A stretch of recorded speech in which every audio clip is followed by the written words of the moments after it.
আসসালামু আলাইকুম, সবাই কেমন আছেন? আশা করছি সবাই ভালো আছেন। আল্লাহর রহমতে আমরাও ভালো আছি। সকাল সকাল সমস্ত বাইরের সমস্ত কাজ কমপ্লিট করে এসে শুধু থালাকুটি মাজা, তো ছেলেকে ঘুমতে উঠেছে, একদম মশারি খুলে সব কিছু খুলে আমি ব্রাশ করে নিয়ে বেরিয়ে চললাম।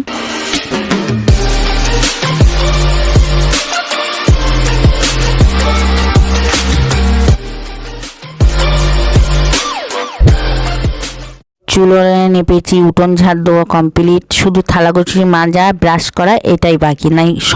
ঘর বাড়ি ঝাড় দেবো। আর আকাশটা দেখেন, সুবহানাল্লাহ সুবহানাল্লাহ। তারপরে চা করলাম, রুটি সেঁকে দিলাম, ছেলের বিস্কুট সব কিছু রেডি করে ওকে খাওয়ানোর জন্য খাওয়াতে দিলাম।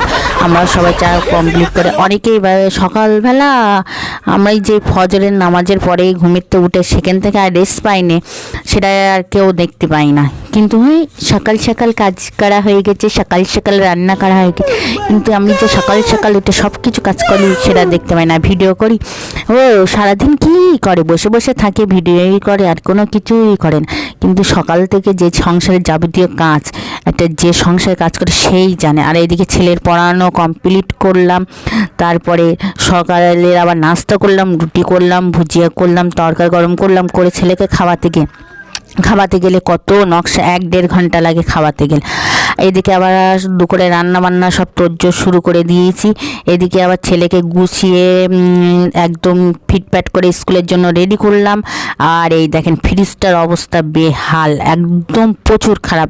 তারপরে ঘর বাড়ি পরিষ্কার করা, মোছা, এগুলো তো আছেই, এগুলো ঝাড় দেবো, এগুলো তো আর সংসারের যাবতীয় কাজ। মানে দুপুরবেলা খাওয়ার পরে থালাকুটি মাজার পরে এবার ছেলেকে আবার দুপুরের খাওয়াতে গেলে কত নকশা দেখেন। এক গাল খাওয়াতে গেলে আবার গলা টানবে, আবার সব কিছু। সন্ধ্যার সময় বাপের বাড়ি তো কাছে, ভাবি দেখি চাউমিন করে আমার ছেলের জন্য পাঠিয়েছে। এই একটা সুযোগ ভালো, একটা আমার সন্ধ্যার নাস্তার জন্য আমার সন্ধ্যার নাস্তাটা বানাতে হলো না। আর অনেক কিছুই হেল্প হয় এই দিক থেকে। আর তারপরে ছেলের পড়াতে বসেছি, ছেলের পড়ানো, সংসারের কাজ, যাবতীয় খাওয়ানো, তারপরে নিজের কাজ আছে, তার ফাঁকে ফাঁকে ভিডিও করি, তাও লোকের চোখে মুখে ফোটে বাবা।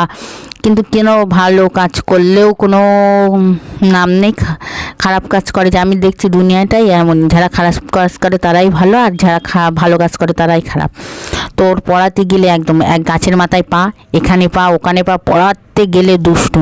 সবাই ভাবে যে সারাদিন আমি শুয়ে বসে শুধু মোবাইলে ভিডিও করি, এছাড়া আর কোনো কাজই করি না, লোকের ধারণা একদম। তো ভিডিওটা যে পর্যন্তই, সবাই ভালো থাকবেন, সুস্থ থাকবেন, আজ ব্লগের সাথে দেখবেন, আমাদের জন্য দোয়া করবেন। খোদাহাফেজ, বাই বাই, টাটা। আমার চ্যানেলটা সবাই সাবস্ক্রাইব করবেন। محمد نبينا بنور هدينا